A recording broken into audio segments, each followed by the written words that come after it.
Radhe Radhe. Welcome to my channel. मैं Kusum Mishra.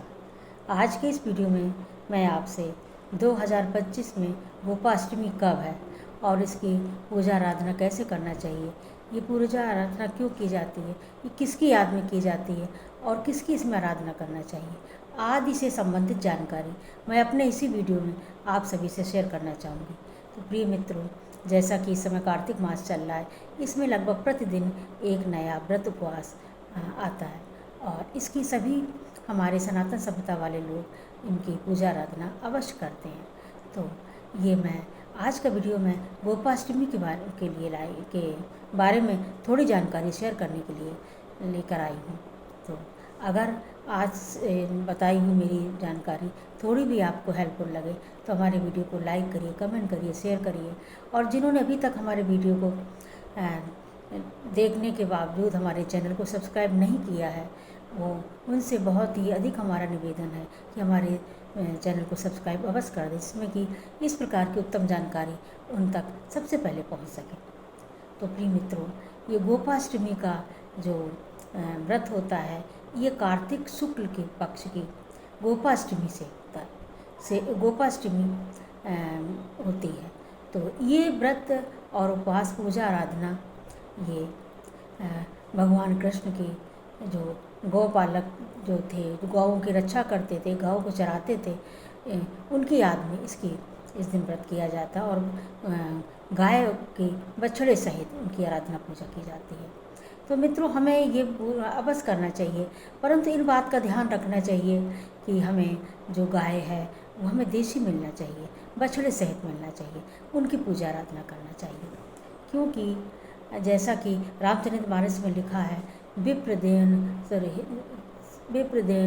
Sir संत हित लीन मनुज अवतार। भगवान जी ने ब्राह्मण गाय और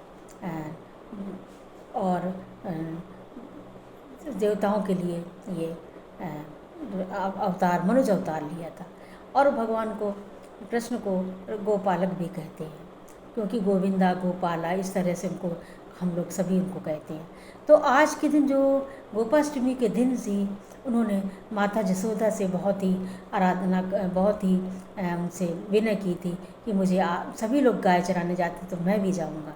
पर पहले तो मैया ने बहुत मना किया, क्योंकि कृष्ण भगवान जी को गैया, मैया और भैया 3 लोग बहुत ही अति उनको प्रिय थे।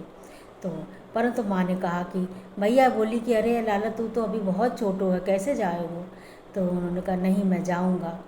तो अब जब उनको पता चला, राधा रानी को, कि भगवान आज के दिन कृष्ण जी गाय चराने जा रहे हैं तो मुझे भी जाना है, परंतु वहाँ पे महिलाओं का जाना निषेध था। तो उन्होंने अपने भाई भी उनका उन्हीं की शक्ल का था, तो भाई के कपड़े पहन के, उनका रूप धर के वो भी साथ में गई थी। ये पुराणों में ये कथा का वर्णन आता है। तो इस दिन करना क्या है कि हमें गणेश जी और उनकी गाय बछड़े की और भगवान कृष्ण की पूजा करनी है। जैसा कि मैं अभी बता रही, बैठा लेना इनको, गणेश जी को, गाय माता को, बछड़े सहित, और कन्हैया जी को, इनकी हमें पंचोपचार विधि से पूजन आराधना करना है। सबसे पहले जो हमारे हर पूजा में भगवान गणेश जो हैं उनकी पूजा की जाती है। सबसे पहले उनकी पूजा पंचोपचार की करेंगे, कलश भी हम भर के रखेंगे।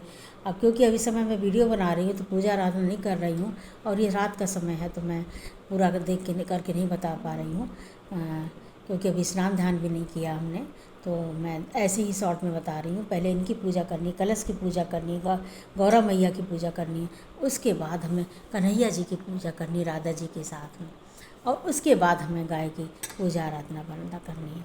तो मित्रों, ये ध्यान रखना है कि गोपाष्टमी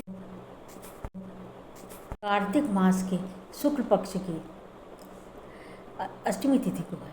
तो ये इस बार पड़ रहा है 29 अक्टूबर दिन बुधवार को गोपाष्टमी का व्रत पड़ रहा है। तो इनकी हमें पंचोपचार विधि से गाय बछड़े की पूजा करनी है। प्रातः काल करके स्नान ध्यान कराने के बाद उनकी पूजा आराधना करनी है, और पूरे दिन हमें सात्विक आहार विचार विहार करने के बाद शाम के समय गोधूल बेला में फिर उनकी पुनः हमें पूजा आराधना करनी है।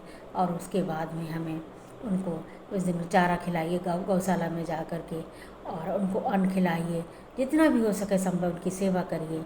और सायंकाल के समय गोधूल की बेला में उनके चरणों की रज, जैसे उनके चरणों की रज है, ये हमें मस्तक पे लगानी है, ये हमें अपने मस्तक पे लगानी है।